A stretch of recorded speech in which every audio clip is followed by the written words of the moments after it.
Ja meie järgmine esineja on Hobukooli pargist. Kas te olete kuulnud midagi sellest? Ja ma pean ütlema niimoodi, et kõigepealt mina sain tuttavaks Sveni abikaasa Elega, kes praegu õpib doktorantuuri või õpib doktoriks ja teeb seda sellel teemal, et näete näiteks kenat loodusobjekti või ka kenat inimest, siis teie hoopis hakkate reageerima, et seal pulss tõuraneb ja siis ka vererõhk võib tõusta ja nii edasi, nii et kõik võimalikud asjad, kõik on juba ära tõestatud, et kuidas inimene siis nagu reageerib mingit asja nähes. Aga tema abikaasa on väga tuntud siis kuivkäimlate ehitaja ja separate-süsteemide ehitajana ja loomulikult savimeister, kes savist ja põhust teeb imet. Aitäh, Sven, sinu võimalus. Ja, aitäh. Tere tulemast ja tore, et kutsusite. Peep leiab varsti ka mõned pildid üles. Aga kui leia, siis võid lihtsalt netist võtta koodulehe lahti.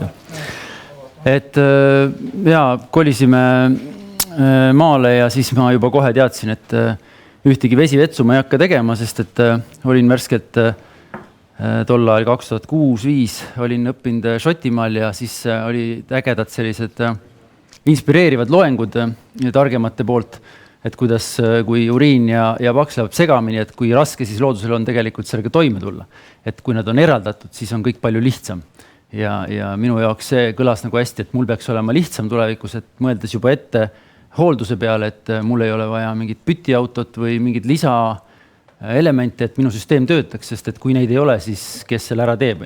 Järelikult olen ma see ise, et siis sellest otsast alustades kuivkäimla ja separeeriv. Et kui tekib siit üks pilt varsti, siis seal on näha, millise ma esimese kempsu tegin.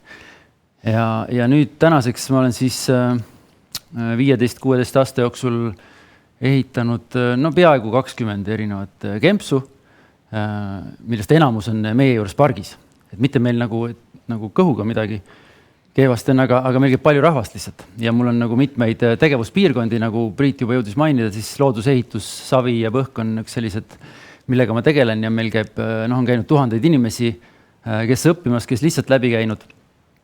Ja kuna piirkond on või territoorium on suur, siis ongi, et vahest me teeme savitöötuba ühes hektar siinpool ja siis hektar sealpool on ja siis meil ongi nagu eri kohtades on kempsud. Ja tasapisi ma olen neid nagu tänapäeval on selline moodne sõna nagu user design experience on, et keegi juba kasutab ja siis oskab öelda, kuidas võiks olla paremini. Nii et sellise läbikasutuse olen neid tasapisi parendanud ja ka väga palju polegi vaja olnud muuta, et see, mis Puhtavee teemapargis siis täna kemps sai avatud, et see on siis selline tavaline lahendus, nagu ma olen teinud ikka, et on saepuru läheb number 2 peale ja uriin on separeeritud ja lihtsalt olen kasutanud siis nii separati seda Privi 500 on selle mudeli nimi, see Brillaud, kui ka Biolani separeerivat potti. Et esitlus. Pressi full screen ja tulebki. Peaaegu. Võib nii ka olla. Pole hullu. Et sa võid nüüd juba minna siis pildik edasi, kui sa nii lahke oled. Või tahad, et ma rullin ise? Aitäh. No võt, tänu Peebu abile, siis esimene kemps ongi kuvatud. Ma tegin sellega ma pidin ka parendusi tegema, et ma tahtsin, et oleks võimalikult öko, et tegin 5x5 lihtsalt sõrestikku ja siis oksast erinevad võsad on ju, panin nagu sahtli vahele, et äge on nagu oksast ringiratast. Aga siis varsti juhtus see, et oksad hakkasid ära kuivama ja osad kukkusid vahelt ära, nii et vetsu seintest polnud enam nagu kasu, eriti seal, kus on diagonaalid, siis saate aru, et oksad on eri pikkusega, kui väike oks kuivab, siis ongi läinud. Ja siis ma panin ka lauatele hoopis ümber, aga tagaseina siiski jätsin.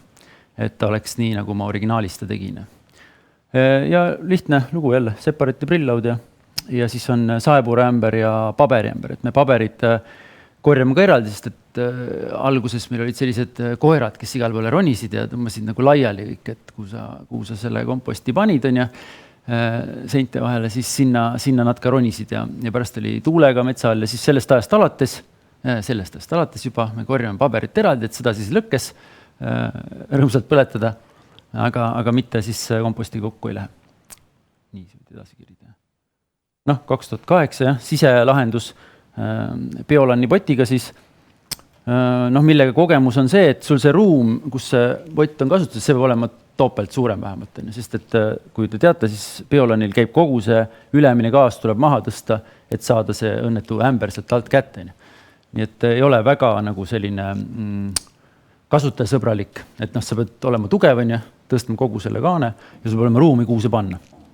Aga töötab hästi, et seal ka kasutus on päris suur, igapäevaselt käivad meil kliendid seal, kes siis kas psühholoogi juures, naise juures seal või siis mul koolitusgrupid.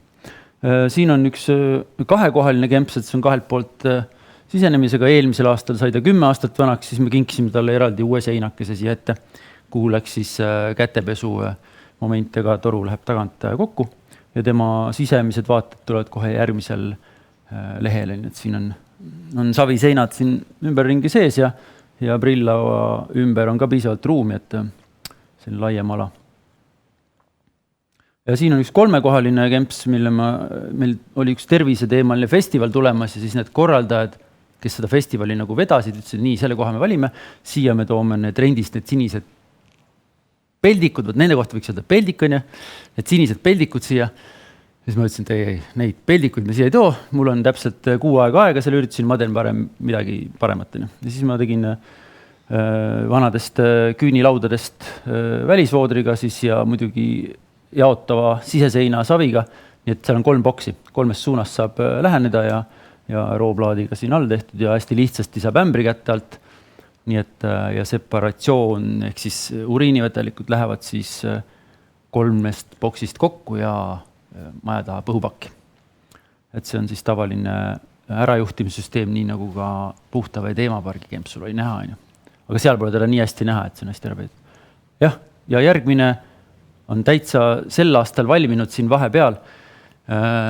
Ka mul, see ei ole küll meie pargis, see on täpselt vähem kui kilomeeter must eemal meie külas, et on üks ka mees, kellel on juba kõndimisraskused ja siis ta ütles, et tema isa veel ehitas, aga seinad kukuvad ümber, et äkki ma saan uue teha. Ja siis ma tegin ja siis panin ka talle igasugused abivahendid, siin on näha see 3-nurk laes ripub, kus ta saab ennast üles tõmmata ja puud, kus ta saab kinni hoida ja kasutasin ära ka need vanad aknad ja lauad tegelikult tema endisest kempsust. Ja siis ta ise on olnud kunagi kunstiõpetaja, ta ütles, et vot, sa oskad tervikut luua.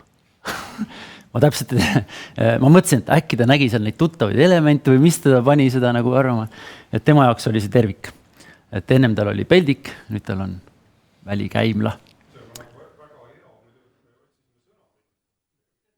Tervik. Et Priit, kuhu oled teel? Tervikusse. Et saada tervikuks. No et selline kempsude lugu siis ja meie Koordi külas siis tänapäeval veel näeb ilusti neid rehielamuid, mis seal on täitsa reast 1850 ehitatud, kus on näha, et kemps on hiljem juurde tulnud, kui maja oli, siis kemps on köögiseinas väljapool ilusti, et köögiseinast on tehtud lihtsalt uks ja sinna sai minna peldikusse. Et need peldikud on ka alles, aga siis meie territooriumil, kus siis oli koolimaja kunagi, polegi kunagi olnud ühtegi vesivetsu. Vaat selline lugu ja tõenäoliselt nii kui mina seal toimetan, ei tule ka. Veebiaadress on väga lihtne, hobukoolipark.ee, et seal on näha siis, mida me teeme ja milliseid tooteid ja teenuseid me siis arendame oma enda tegevuse ümber, et me nagu midagi väga spetsiaalset inimeste jaoks ei tee, ma teen ikka endale, aga et siis kui inimestel meeldib, saavad nad tulla kampa ja me saame koos luua. Et ühe sellise asjana olengi loonud selle Hobukooli pargi siis. Oot, kas on mingeid küsimusi äkki? Võib-olla ma olin liiga kiire, Peep, ajaliselt. Kõik klapib, jah? Jah, aga sa võid mikrofoni vist võtma. Nii et nüüd tuleb oodata. Kas teil on mikrofoni pakkuda siin?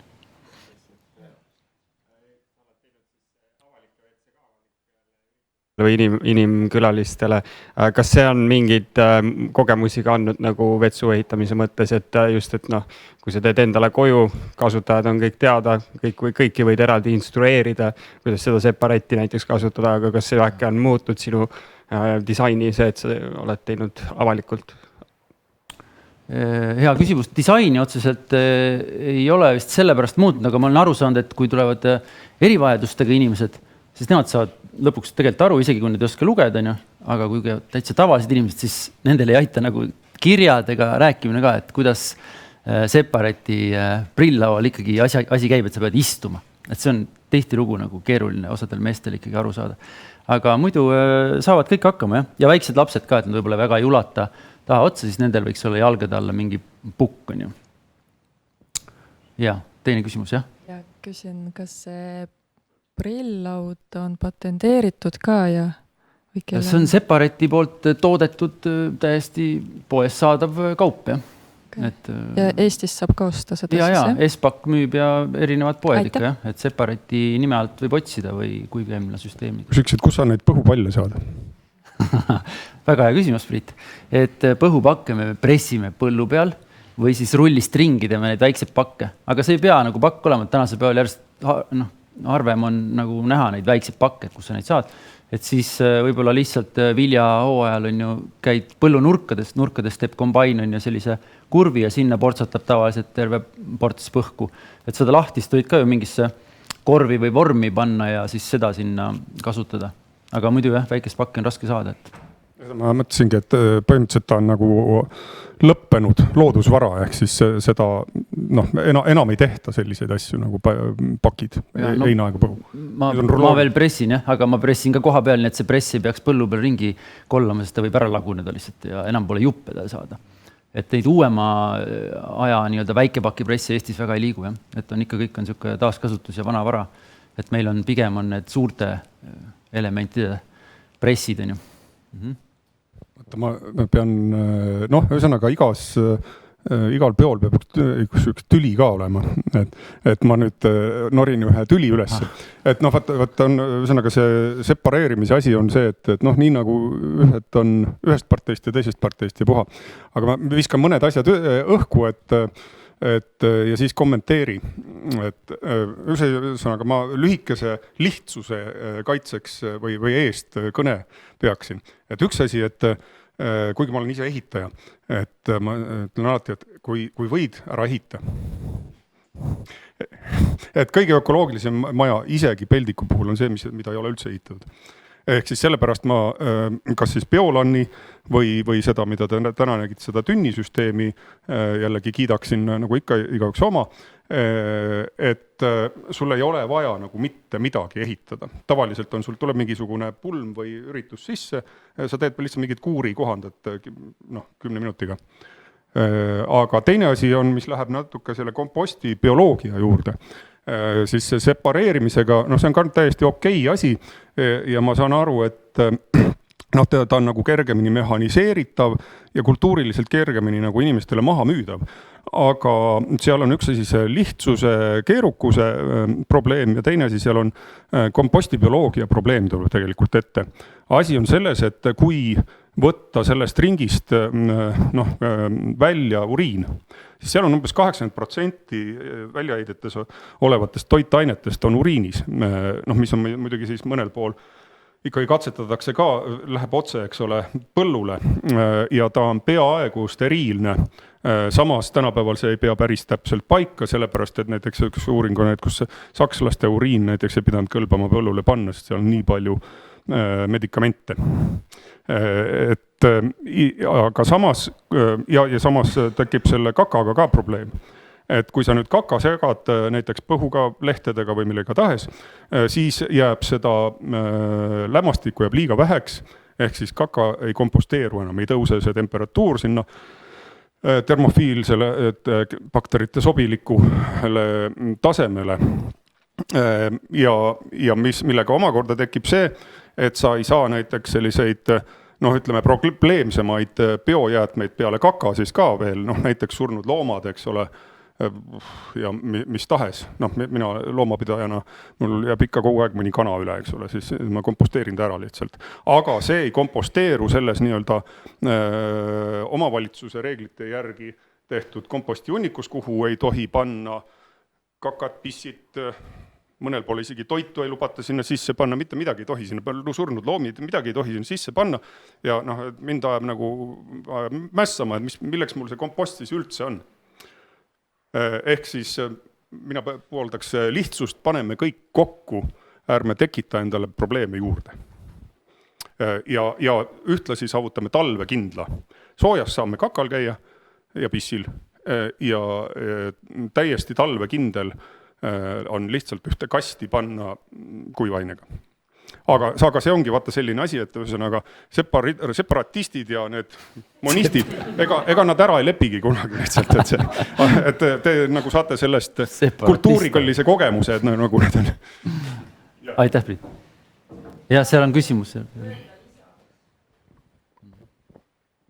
Tahaks tuua ühe mõtte lisaks sellele põhupakile, et turbapätsi kasutada. Turbapätsid, nad on suhteliselt väikselt võrreldes põhupakiga, et lihtsalt ühendada tikkudega, grilltikkudega. Ja põhupakk niikuinii laguneb sul ära, kui ta on seal maa sees või maa peal olnud, uriini kogunud. Ja tegelikult see turbapäts on üsna kõva. Las Sven vahepeal vastab ära, aga mul oleks selle... Mida ma pidin vastama? Et kas turvas või mitte või?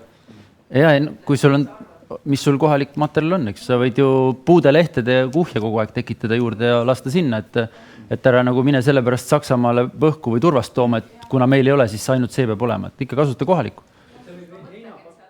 See võib heinapakk ka olla, jah? Ta lihtsalt laguneb kiiremini.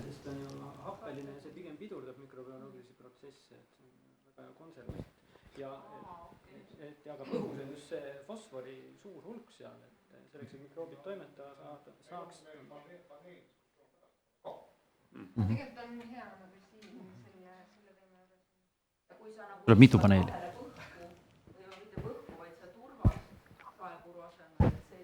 See on ka okei, jah. Ma kommenteeriks nagu selle komposti bioloogilise seisukoha pealt, et turval on natukene on see küsimus, et ta on küll väga hea see haisuisolaator põhimõtteliselt, et selles mõttes nagu eriti sisetingimustes ma soovitaks seda kasutada, aga mitte põhiainena. Ja teine asi, ta on kultuuriliselt vastuvõetav inimestele.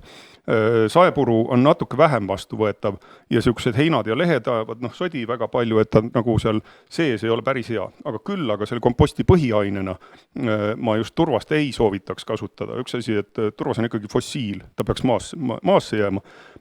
Ja teine asi, et ta ei, tähendab, ta kipub moodustama liiga tihedaks jääma, ehk siis õhk ei pääse ligi ja siis võib tõesti tulla see, kui sa ainult turbaga proovite nagu sõnnikut komposteerida, siis võib tõesti anaeroobne lagunemine tulla. Muidu on see, et kui sa nagu lehti põhku ja nii edasi viskad, siis mingisugust segamist pole vaja, ta on aereeritud niigi.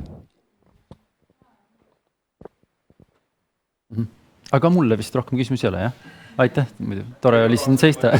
Et ma viskasin sulle kinda. Et ma mõtlesin, läks mööda näiteks. Mul separeerisin kohe ära. Kinnas sinna. Aitäh. Tere tulemast Tabu kooliparki.